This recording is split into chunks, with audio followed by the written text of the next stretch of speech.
Assalamualaikum warahmatullahi wabarakatuh. Halo pemirsa dimanapun kalian berada, salam sejahtera untuk kita semua. Semoga kita semua dalam keadaan sehat dan tetap dalam lindungannya. Kali ini saya akan membawakan cerita inspiratif dan menarik yang sayang untuk dilewatkan. Semoga kisah ini bisa memberikan manfaat dan pelajaran untuk kita semua.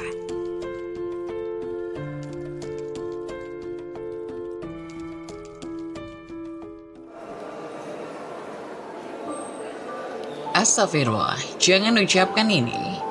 Bukan pahala melainkan dosa. Bacaan ini diharamkan ketika sholat. Salah satu hal yang membedakan antara umat muslim dengan umat agama lain adalah kewajiban mendirikan sholat.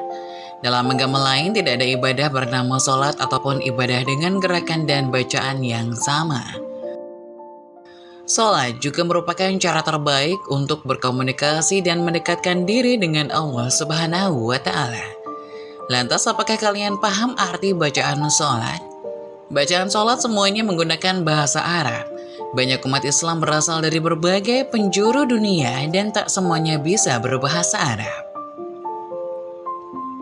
Sebagian orang berpikiran bahwa bacaan-bacaan sholat bisa menggunakan bahasa Indonesia. Menurutnya Allah Subhanahu wa Ta'ala pasti paham, walaupun kita menggunakan bahasa apapun. Namun apakah menggunakan bahasa selain bahasa Arab dalam sholat menimbulkan dosa? Bacaan seperti apa yang diperbolehkan dan dilarang? Benarkah ada bacaan yang ketika dibaca bisa menyebabkan kita dapat dosa? Dari kanal YouTube Islam Populer bahwa ketika melakukan sholat, ada bacaan yang wajib dibaca seperti Al-Fatihah di setiap rakaat. Dan juga bacaan-bacaan sunnah seperti surat-surat pendek yang dibaca 2 rakaat. Apakah kita bisa menambahkan doa-doa pribadi yang bersifat duniawi? Syekh Ali Juma punya jawabannya. Beliau mengatakan bahwa orang yang sholat boleh berzikir dan berdoa asalkan tidak bertentangan dengan hadis dan Al-Quran.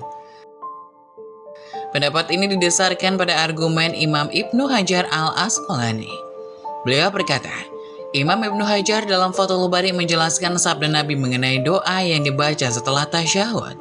Kemudian orang itu dipersilakan berdoa dengan sesuatu yang mengagumkan dirinya dan orang itu pun berdoa.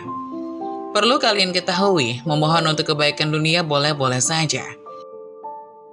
Contoh doa yang bersifat duniawi misalnya dilancarkan rezekinya, segera bertemu jodohnya, meminta keturunan itu boleh dilakukan.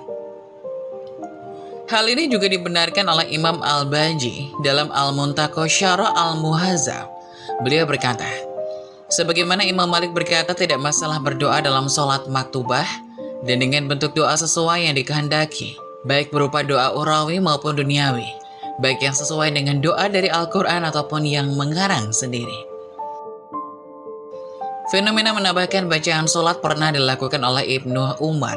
Dalam kalimat syahadah, Ibnu Umar berkata, saya tambahkan bacaan, wahdahu la syarikalah, wa asyhadu anna Muhammadan abduhu wa rasuluh. Yang artinya, tidak ada sekutu baginya dan aku bersaksi bahwa Muhammad adalah Rasulullah. Kita mungkin sudah melakukan sholat selama puluhan tahun. Tapi ternyata ada fakta penting yang harus kita ketahui mengenai surah-surah yang dibaca setelah Al-Fatihah. Dalam sholat selama ini mungkin kita terbiasa membaca surat-surat pendek tanpa memperhatikan urutannya. Ternyata hal ini berbeda dengan yang dilakukan oleh Rasulullah SAW. Beliau sangat jarang membaca surah-surah yang pendek seperti An-Nasr atau Al-Falaq kecuali dalam perjalanan.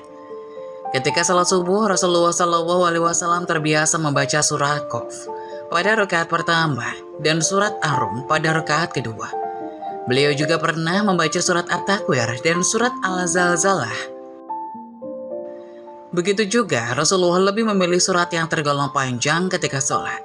Hal ini pernah dialami sendiri oleh salah seorang sahabat. Dari Abu Sa'id Al-Khudri, ia berkata, suatu ketika sholat zuhur ditunaikan, lalu seseorang pergi ke perkampungan Baki dan ia melaksanakan aktivitasnya di sana. Kemudian ia berwudu, lalu mendatangi jemaah sholat dan Rasulullah SAW yang menjadi imam masih berada dalam rakaat pertama karena saking panjangnya apa yang beliau baca. Hadis riwayat Muslim.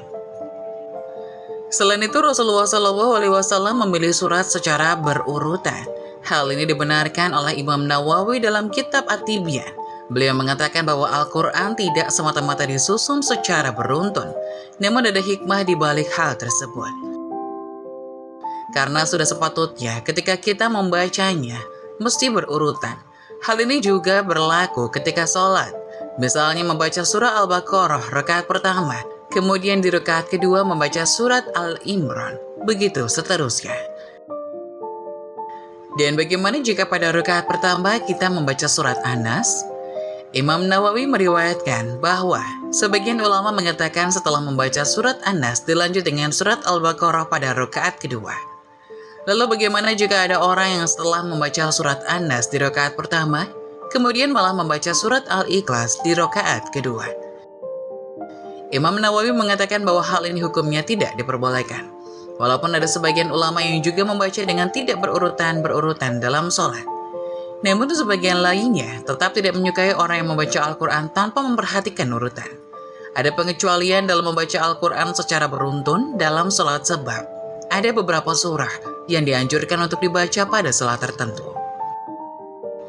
Misalnya sholat subuh pada hari Jumat disunahkan membaca surat As-Sajdah pada rakaat pertama dan surat Al-Insan di rakaat kedua. Beda lagi ketika kita sedang mengajarkan anak menghafal surah-surah pendek, boleh urutannya dimulai dari surah An-Nas dan berlanjut sampai surah Ad-Duha. Karena hal tersebut dapat memudahkan anak-anak untuk menghafal. Saat sholat jamaah, imam akan membaca surat Al-Fatihah, kemudian dilanjutkan dengan surat-surat pendek yang dipilih. Bagaimana jika surat yang dibaca itu tidak kita hafal? Apa yang harus kita lakukan? Makmum tugasnya adalah mengikuti imam saat imam membaca salah satu surat dalam Al-Quran setelahnya. Namun ada pengecualian ketika imam membaca surah At-Tin. Hal ini dijelaskan dalam hadis Rasulullah SAW. Ketika imam membaca ayat terakhir yaitu Alaihissallahu biahkamil hakimin, ya artinya bukankah Allah hakim yang seadil-adilnya? Maka makmum menjawab, Bala wa anna ala dzalika minasyahidin. Artinya, saya menyaksikan hal itu. Hadis riwayat Abu Dawud dan At-Tirmizi. Kalau kita perhatikan, semua bacaan sholat itu berbahasa Arab. Padahal tidak semua umat Islam fasih menggunakan bahasa Arab. Sebagai orang yang tinggal di Indonesia, bahasa Arab bukanlah bahasa kita. Sedangkan bacaan sholat dan doa-doa semuanya menggunakan bahasa Arab. Bagaimana kalau kita belum menghafal bacaan sholat dalam bahasa Arab? Apakah boleh menggantinya bahasa Indonesia? Dalam sholat kita sudah diperintahkan untuk mengikuti cara sholat Rasulullah SAW. Kerjakanlah sholat sebagaimana kalian melihatku melakukannya. Hadis riwayat Bukhari. Membaca bacaan selain dicontohkan oleh Nabi SAW itu tidak boleh. Berbicara atau melafalkan sesuatu di luar bacaan yang telah ditentukan bisa membatalkan ibadah itu. Hal ini berdasarkan pendapat mazhab Hanafi dan mazhab Hambali. Sedikit berbeda, mazhab Syafi'i dan Maliki berpendapat bahwa jika seseorang mengeluarkan perkataan saat sholat, itu tidak membatalkan ibadah jika alasannya adalah lupa, dan perkataan yang keluar pun hanya sedikit larangan berbicara saat sholat. Sebenarnya telah diperingatkan oleh Allah Subhanahu wa Ta'ala. Suatu hari para sahabat sedang melaksanakan sholat bersama Nabi Muhammad SAW. Kemudian dua orang sahabat asik ngobrol. Karena kejadian itu turunlah ayat Al-Quran, berdirilah karena Allah dalam sholatmu dengan khusyuk. Quran Surat Al-Baqarah ayat 238. Rasulullah SAW tidak pernah memberikan keringanan perihal bacaan sholat yang berbahasa Arab. Namun ada solusi yang ditawarkan dalam kitab Sunan Abu Dawud. Rasulullah SAW memberikan cara bagi orang-orang Arab terdahulu yang belum hafal Al-Fatihah. Beliau bersabda, dan jika tidak bisa berbahasa Arab, hendaklah bertahmid, bertakbir, dan bertahlil. Ada ibadah yang tidak bisa ditawar-tawar, misalnya cara haji dan makanan yang diharamkan. Begitu juga dengan cara sholat. Hal ini untuk menjaga kemudian sholat. Dalam melakukan ritual sholat, semuanya harus dilakukan dengan bahasa Arab. Tidak ada tawar-menawar dalam hal bacaan sholat, baik gerakan maupun bacaan. Semua harus kita kerjakan sesuai dengan petunjuk yang diberikan Rasulullah SAW. Tidak boleh dikurangi ataupun ditambah. Semoga penjelasan tadi dapat memberikan hikmah dan bermanfaat untuk penonton semuanya. Jangan lupa like, subscribe channel ini agar tidak ketinggalan info-info bermanfaat lainnya.